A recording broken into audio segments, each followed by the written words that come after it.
Hi guys, this is Chloe. We are going to read the devotional for today out of the Jesus Calling book and the 3 scriptures it gives, and then we're also going to be reading out of Genesis 6. I am a God of both intricate detail and overflowing abundance. When you entrust the details of your life to me, you are surprised by how thoroughly I answer your petitions. I take pleasure in hearing your prayers, so feel free to bring me all of your requests. The more you pray, the more answers you can receive. Best of all, your faith is strengthened as you see how precisely I respond to your specific prayers.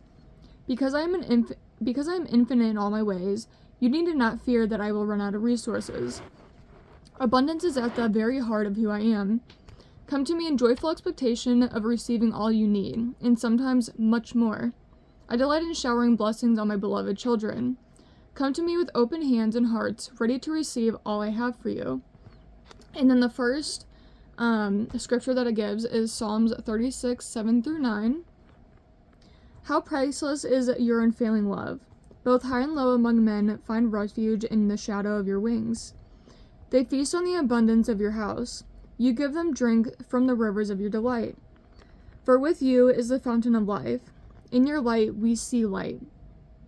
The second one is Psalms 132:15. I will bless her with abundant provisions. Her poor will satisfy with food. And then the last one is John 6:12-13. When they had all it had enough to eat, he said to his disciples, gather the pieces that are left over.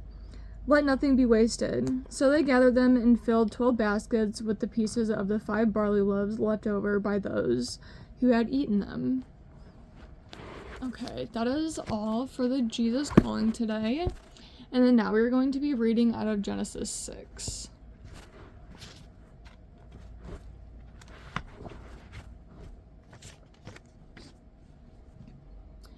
When human beings began to increase in number on the earth, and daughters were born to them, the sons of God saw that the daughters of humans were beautiful, and they married any of them they chose.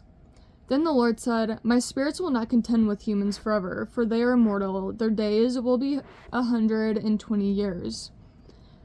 The Nephilim were on the earth in the days and also afterwards. When the sons of God went to the daughters of humans and had children by them, they were the heroes of the old, men of Rion.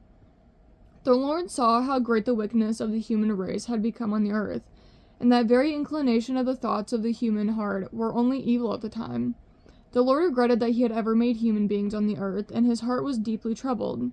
So the Lord said, I will wipe from the face of the earth the human race I have created, and with them the animals, the birds, and the creatures that move along the ground, for I regret that I have made them. But Noah found favor in the eyes of the Lord. Noah in the flood. This is the account of Noah and his family. Noah was a righteous man, blameless among the people of his time, and he walked faithfully with God. Noah had 3 sons, Shem, Ham, and Japheth. Now the earth was corrupt in God's sight, and was full of violence. God saw how corrupt the earth had become, for all the people on earth had corrupted their ways. So God said to Noah, I am going to put an end to all people, for the earth is filled with violence because of them.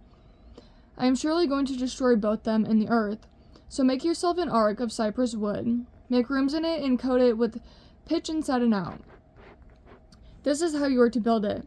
The ark is to be 300 cubits long, 50 cubits wide, and 30 cubits high. Make a roof for it, leaving below the roof an opening 1 cubit high all around it. Put a door in the side of the ark and make lower, middle, and upper decks. I am going to bring floodwaters on the earth to destroy all life under the heavens. Every creature that had the breath of life in it. Everything on earth will perish, but I will establish my covenant with you, and you will enter the ark, you and your sons and your wives, and your sons' wives with you. You are to bring into the ark 2 of all living creatures, male and female, to keep them alive with you. 2 of every kind of bird, and every kind of animal, and every kind of creature that move along the ground will come with you to be kept alive. You are to take every kind of food that is to be eaten, and store it away as food for you and for them. Noah did everything just as God commanded him. Alright, guys, that is the end of Genesis 6. We will pick up in Genesis 7 tomorrow and also read the daily devotional for that as well. And then if you guys want to see, this is my puppy Ace. You want some belly rubs?